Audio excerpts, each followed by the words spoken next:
یہ سارا آسمان جو ہے یہ کیا ہے؟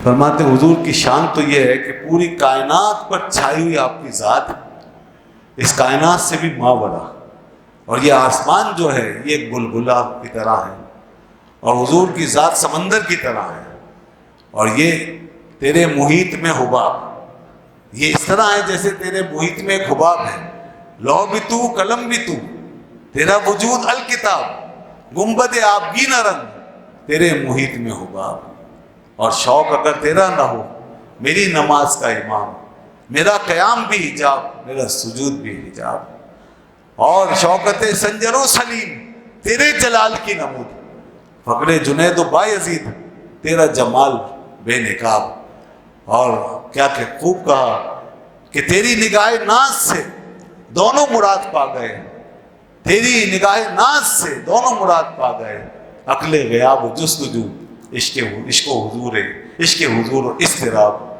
سب کو جو کچھ ملا حضور کے صدقے میں ملا۔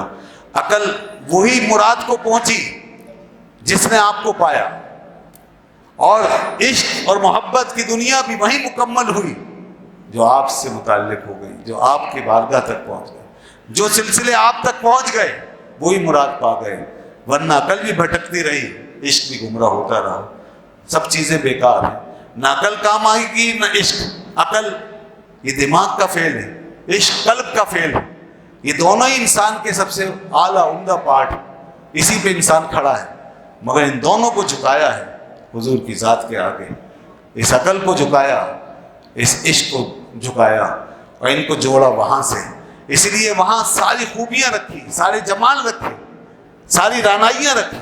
دنیا میں جتنے بھی عقلی معیار پائے جا سکتے ہیں مسلمہ، جو واقعی معیار ہوں، تو یاد رکھو اس کے لیے تسلی تشفی کا سامان حضور کی ذات میں موجود ہے۔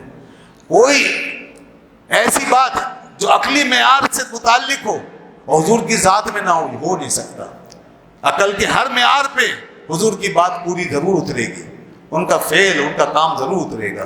اور ایسے ہی عشق و محبت کی دنیا میں جہاں جہاں آدمی کا دل مائل ہو سکتا ہے، جس سے محبت کر سکتا ہے، جس کی طرف مائل ہو سکتا ہے، جس کو بھی آپ حسن کہیں، جس کو بھی آپ نظارہ کہیں، وہ ساری خوبصورتیاں، وہ سارے نظارے حضور کی ذات پہ رکھے۔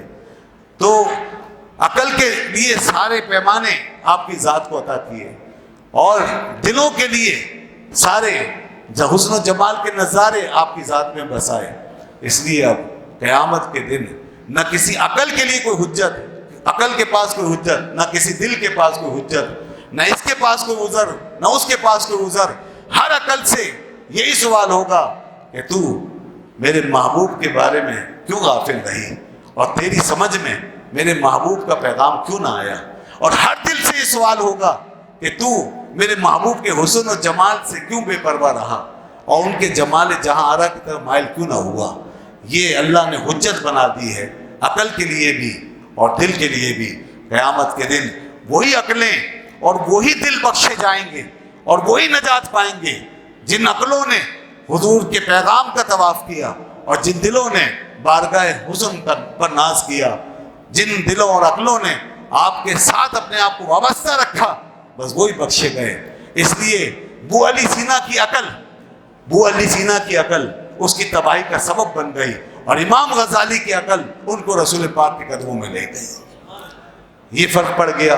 بو علی اندر غبارے ناکگم، بو علی اندر غبارے ناکگم، دست رومی پردے محمل گرفت۔ تو پتہ یہ چلا کہ عقل وہی کامیاب جو حضور کے پیغام کو پالے، دل وہی کامیاب جو حضور کی محبت تک پہنچ جائے، ورنہ سب ناکام ہیں اور سب خائب و خاسر ہیں۔ کسی نے آپ کی زیارت کی اور پوچھا یا رسول اللہ یہ بتائیے کہ بو علی سینا کا کیا حال ہے؟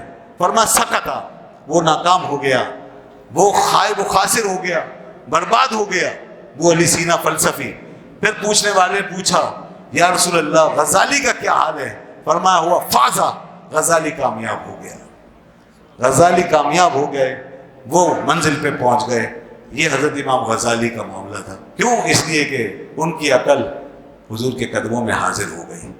تو یہ ہے اصل میں ہم مسلمانوں کا معیار۔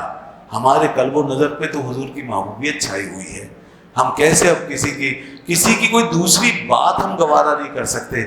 آج یہ خاکے بنا کر توہین کرتے ہیں، مذاق اڑاتے ہیں۔